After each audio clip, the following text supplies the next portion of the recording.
I'm Norm Poltenson, the publisher of the Business Journal, and I'd like to share a thought with you this morning, which I call Color My Pork Purple.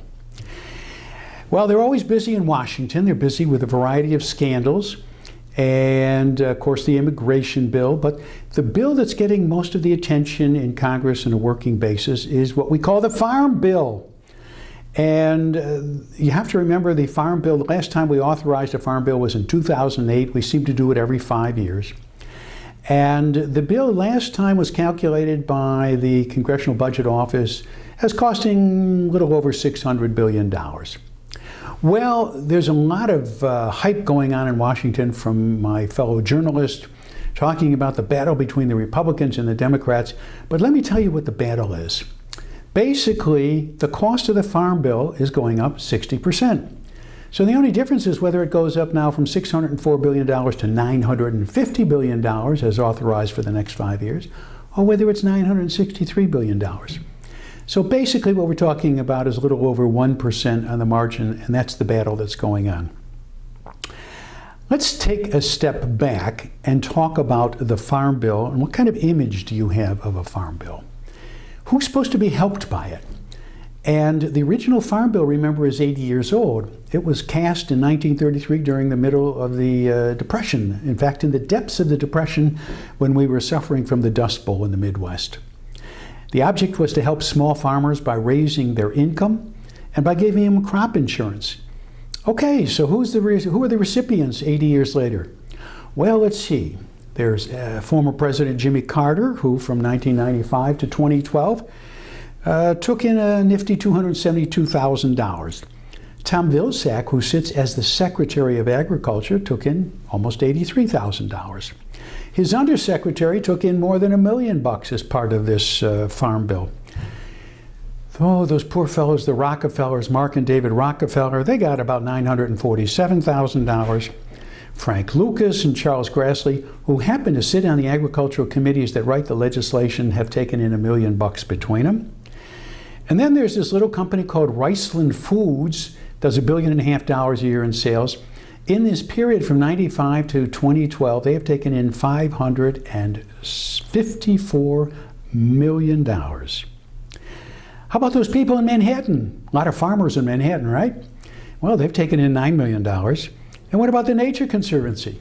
They've taken in almost $5 billion during this period. So we call it a Farm Bill, but actually, who's benefiting it from it? Is it the small farmer? No, most of the money goes to large farmers. The biggest recipient by far are those people on food stamps.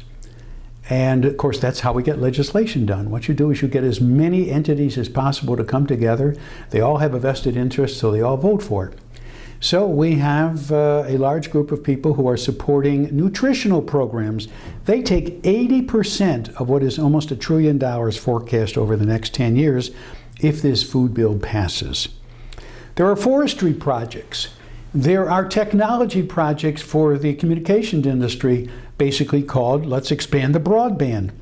And of course, I've mentioned the environmentalists, and there are a lot of other rural development projects. Can we step back after 80 years and ask the basic questions? Do the farmers still need a, quote, farm bill? With all the technology we've developed in how to grow crops that are drought resistant and insect resistant, we have an option in the private sector for futures contracts. Farmers know about crop diversification. We have private insurance options. We have credit reserves. And if you look at farm community today, they are forecast for net income of $128 billion, the best they've done in 40 years. Is anybody in Washington asking the question, do farmers still need a, quote, farm bill? Well, obviously, nobody's asking the question, especially with the perverse results that you get. Instead of helping small farmers, we help rich farmers.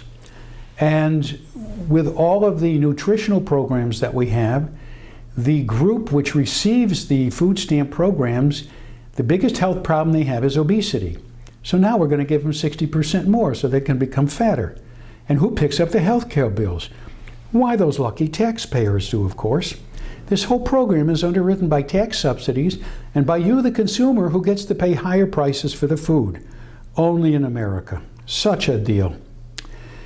So besides the farmers who are rich and the poor who are getting fatter, we have the environmentalists who are going against their own mission, because what they do is encourage rich farmers to buy marginal farmland. They drive up the price of the farmland. Poor farmers are squeezed out of it, or they have to go into a niche market. And when the rich farmers use these marginal farmlands, they tend to use more chemicals and they produce less per acre. And then, of course, who benefits from it? Our legislators, the very people who write the legislation. Now, if we were in the private sector, that would be considered a conflict of interest. You'd probably be in jail, but not our legislators. So if you're listening to my fellow journalists talk about all the reform that they have packed into this new farm bill, smile, take a deep breath, and just realize that there's no reform going on. All we're doing is spending more on a bill. We may be changing it marginally and at the edges, and every time we take something away, we add something that costs more. So my suggestion to you is, next time you go to the store and you decide to buy some pork, don't be surprised if it's colored purple, because that's what happens when red and blue are mixed together. When you have Democrats and Republicans both agreeing on the same thing, red and blue yield purple. So I don't want you to be too upset when your pork turns out to be purple. This is Norm Poltenson. Thanks for listening.